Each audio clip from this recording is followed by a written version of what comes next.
Arzu Hanım kaç yıldır bu işi yapıyorsunuz? 11 yaşından beri. 11 yaşından beri ekmek ediyorum. Ben yaşamam oraya. Elektrik çarpar sana bir de. Salim baksana. Karanlık değil mi? Daha karanlık değil ha.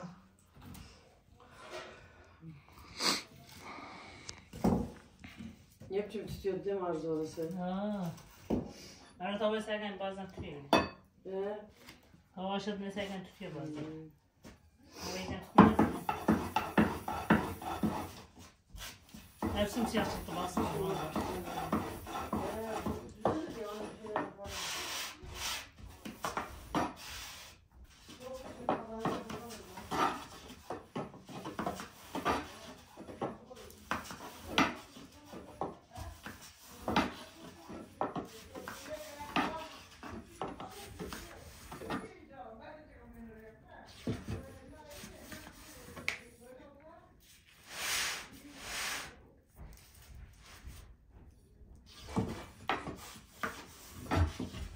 Ekmek giderken mi bakıyorum? Bak bak.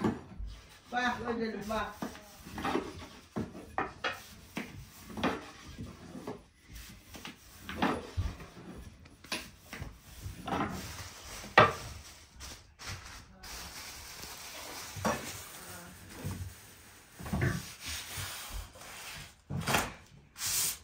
Oo Tuba ne diyor?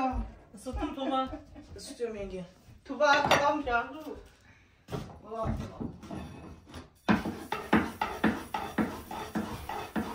Ben şey olayım.